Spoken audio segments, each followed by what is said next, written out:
Okay, so we're diving into this incredible volume of the Encyclopedia of Philosophy. Yeah. Names and dates and theories. It's a lot. It is a lot. To be honest, it's a little bit daunting. It's fascinating to me, though, that you seem to be drawn to the thinkers themselves, Yeah, not just their you're ideas. right. I've got all these sections marked up about their lives, Right. their struggles and their personalities. Yeah. And it's like, I want to get to know these people. Like, Mm, understand what made them tick. yeah. What drove them to ponder these big questions. That's a wonderful approach. Yeah. It reminds me of how I first got into philosophy myself. Oh, really? It wasn't through dry textbooks or anything. It Yeah. was through, like biographies and letters and even novels. It's through those personal stories that the ideas really come alive. Exactly. So instead of just listing their greatest hits, Yeah. let's try to walk in their shoes for a bit. Okay. See the world through their eyes. Like stepping into a time machine. Absolutely. And speaking of time machines, Right. our first stop has to be with Giordano Bruno, Okay. a 16th century Dominican monk Ah, Bruno. who, shall we say, had a little bit of a rebellious streak. He's a perfect example of a philosopher whose life was as intriguing as his ideas. Oh, yeah. Imagine being a monk in a time when the church held immense power Yeah. and then daring to say, wait a minute, Right. what if the universe is infinite?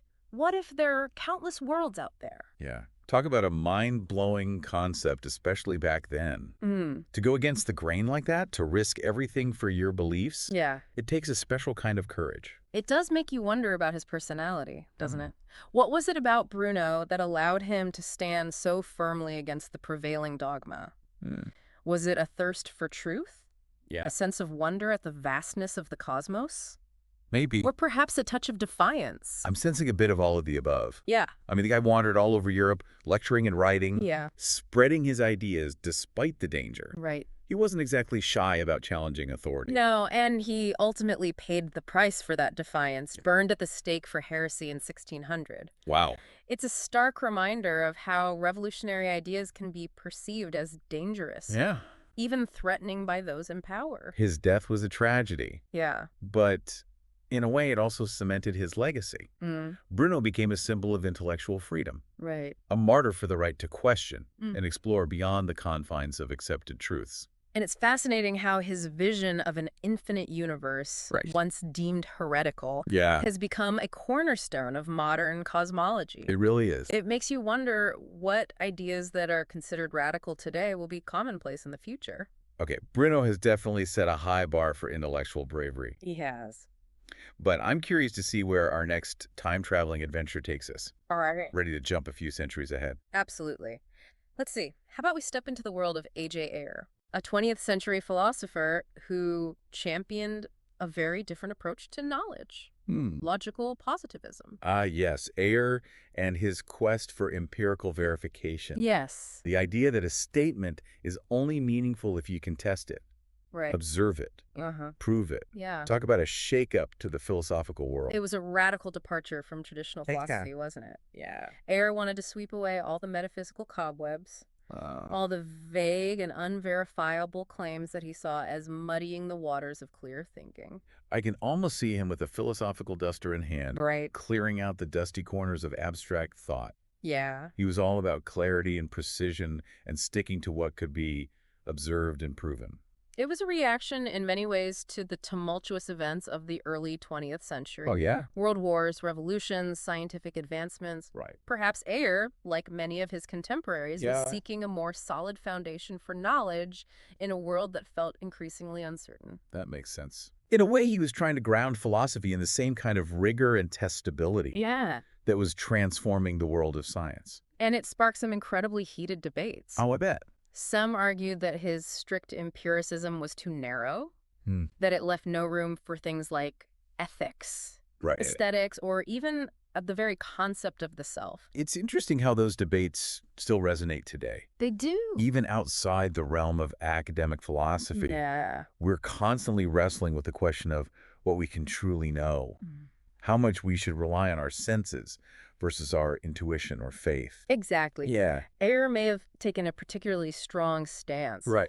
but he tapped into a fundamental human struggle, the desire to make sense of the world, Right. to find some reliable path to understanding. So we've gone from a defiant monk challenging the church Right. to a sharp-minded logician, Yeah. seeking a more concrete foundation for knowledge. Mm.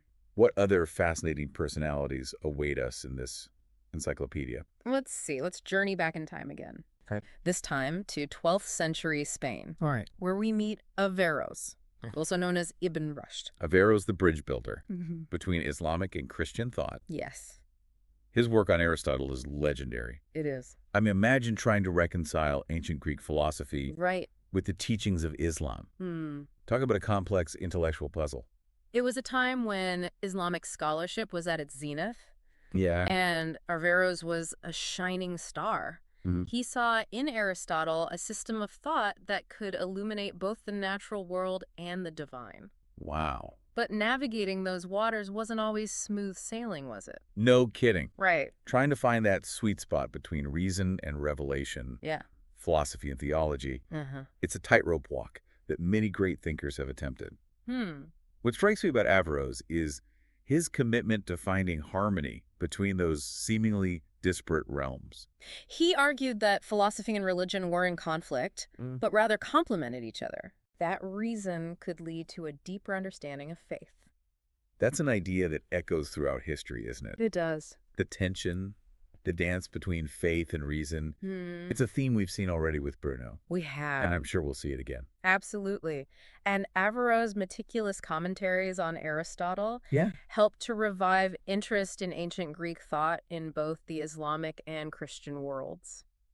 It's amazing how ideas can transcend borders and centuries, It is. influencing generations of thinkers across cultures. Right. It's like those ideas were seeds planted in ancient Greece, then carried by the winds of time to take root in new soil, Yeah. blossoming in unexpected ways. It makes you realize that intellectual history isn't a linear progression, Right. but more like a web Okay. with interconnected threads weaving a tapestry of thought across time and space. Okay. We've encountered a rebellious monk Right? and a logic-driven empiricist. Yeah. Now let's meet a fiery revolutionary, Okay. Mikhail Bakunin, the father of anarchism. Yeah. He was a force of nature, a passionate advocate for individual freedom, Right. and a fierce critic of all forms of authority. Yeah. He saw the state as an instrument of oppression and called for its complete abolition. His life reads like an adventure novel. It does. Exile, imprisonment, daring escapes. Yeah. He was constantly on the move, spreading his revolutionary ideas. Right. You get the sense that he was driven by a deep-seated belief in the inherent goodness of humanity, a faith that we could govern ourselves without the need for hierarchical structures. His anarchism wasn't just a political ideology. Right. It was a way of life, a rejection of all forms of hierarchy, Yeah. a vision of a society based on voluntary cooperation and mutual aid. It's a utopian vision, for sure. It is. And I'm not sure I'd want to live in a world without any rules or laws. Right. But Bakunin's critique of power structures still resonates today, doesn't it? It does. We see it in movements challenging corporate greed, fighting for social justice. Demanding more transparency and accountability from those in power.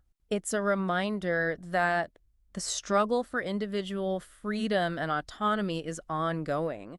And it makes you wonder, Yeah. what would Bakunin think of the world today? Right. A world where technology has created new forms of surveillance and control, even as it empowers individuals in unprecedented ways. We've explored faith, reason, and revolution. We have. Now let's shift gears to the realm of art and aesthetics Okay. with Monroe Beardsley. Beardsley, the champion of aestheticism. Yes. He argued that art should be judged solely on its own terms, separate from any moral or social considerations. He believed that art had its own internal logic, its own criteria for evaluation. Right. To judge a painting based on its political message, Yeah. or a novel based on its moral implications, he argued, was to miss the point entirely. It's like saying we should judge a fish by its ability to climb a tree, as you said earlier. Exactly. Art speaks its own language. And Beardsley was urging us to listen attentively to that language, Yeah. to appreciate the beauty and power of artistic expression for what it is. It makes me think about how we often approach art with preconceived notions, Right. with our own agendas and biases. Yeah. We want it to teach us a lesson, to confirm our beliefs, Right. to fit neatly into our worldview. Yeah. But maybe, just maybe, we need to let go of those expectations Yeah. and allow ourselves to be surprised, challenged, even transformed by the experience of art itself. That's beautifully put. Thank you. Beardsley reminds us that art has the potential to transport us, Mm. to evoke emotions and ideas that we might not have otherwise encountered. Yeah, It can expand our understanding of the human condition. it really can. That's a powerful thing. We've traveled from the medieval world of Islamic philosophy We to have. the fiery heart of anarchism, and now we find ourselves immersed in the contemplation of art's unique power. I'm starting to get a sense of how interconnected these seemingly diverse philosophical threads really are. And that's the beauty of it, isn't it? It is. Philosophy isn't just about abstract theories. Right. It's about exploring the full spectrum of human experience, from the grandest cosmic questions to the most intimate workings of our minds and hearts. Let's turn our attention now to a philosopher whose work delves into the very fabric of our daily lives. Okay. J.L. Austin, the master of ordinary language philosophy. Austin. Yeah. He had this fascinating idea that by paying close attention to how we use language every day, Right. we can unlock deeper philosophical truths. It's like he's saying, don't just ponder abstract concepts in your ivory tower. Yeah. Go out and listen to how people actually talk. He was convinced that philosophy wasn't just about highfalutin theories, Right. but about understanding the nuances of how we communicate, Yeah. how we use words to make promises, Mm-hmm. issue commands, express emotions, even change the world around us. His work on performative utterances is a classic example of this. Yes. The idea that saying I do in a wedding ceremony Right. isn't just describing something. Yeah, It's actually doing something. it is. It's creating a new reality, a new bond between two people. It's like a linguistic superpower, isn't it? It is. The power of words to shape not just our thoughts, Right. but our relationships, our commitments, even our legal status. It makes you realize that words aren't just tools for communication. They're active agents in the world. Yeah. They have a kind of magic to them, Yeah. a power to transform reality itself. Austin's work is a reminder that philosophy isn't just about grand theories. Mm. It's also about paying attention to the details of how we live, Yeah, how we interact, right. how we use language to navigate the complexities of human experience. Okay, we've explored the power of language. Right. Now let's grapple with one of the biggest questions of all, All right. the problem of evil. And for that, we turn to St. Augustine, whose Confessions is a masterpiece of both philosophy and personal struggle. Augustine's story is a powerful testament to the human capacity for both darkness and light. It is. His journey from a restless youth, searching for meaning in all the wrong places, Right. to his profound conversion to Christianity. Mhm. It's a journey that many of us can relate to, even Right. if we don't share his specific beliefs. His struggle with the problem of evil, Right. the question of how a loving God could allow suffering to exist in the world. Yeah, It's a question that has haunted humanity for millennia. it has. And while Augustine's answer, Right. that evil is the absence of good, Hmm. might not satisfy everyone, Yeah. it reflects a deep yearning to make sense of the pain and injustice we see around us. It's a question that each of us has to grapple with in our own way, isn't it? It is. How do we reconcile the beauty and goodness we experience with the undeniable reality of suffering and loss? Augustine's life and work offer a testament to the enduring power of faith and the transformative potential of seeking truth, Yeah. even in the face of profound doubt. From the everyday magic of language to the eternal mysteries of faith and suffering. Right? We've covered a lot of ground in this deep dive, We have. ready for one last time-traveling adventure. Absolutely. Let's wrap things up with Henri Bergson, Okay. a philosopher whose work challenges us to reconsider our very perception of time and reality. Bergson. Huh? He's the one who argued that time as we actually experience it Yeah. is not a series of separate moments, Right. but a continuous flow. Mm.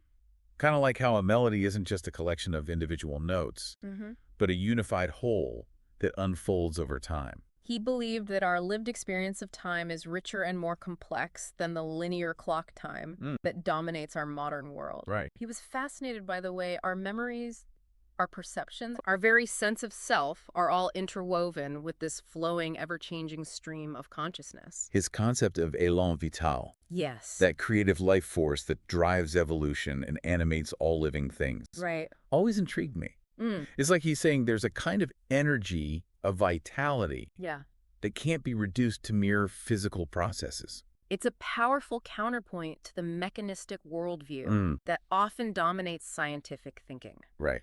Bergson reminds us that there's a mystery to life, a dynamism Yeah. that can't be fully captured by equations or dissected in a laboratory. So what does this all mean for you, our listener? Hopefully this deep dive has given you a glimpse into the rich tapestry of philosophical thought. I think so. We've encountered a diverse cast of characters, each grappling with profound questions about the universe, Yeah. the nature of knowledge, the meaning of life, and the power of language. We've journeyed from the 16th century to the 20th, We have. from the heights of religious dogma to the radical fringes of anarchism. It's been quite a journey. And along the way, I think we've discovered that philosophy isn't just about abstract ideas. Right. It's Wow. about understanding what it means to be human. And as we wrap up, I'm left with a sense of wonder, Yeah. a curiosity to delve even deeper into these philosophical questions. Who knows what other insights and provocations lie hidden Right. within the pages of this encyclopedia, Right. just waiting to be discovered. And perhaps this deep dive has sparked a similar curiosity in you, our listener. I hope so. If so, I encourage you to pick up a book, explore a new idea, Mm. and embark on your own philosophical adventure. Yeah. Who knows what you might find?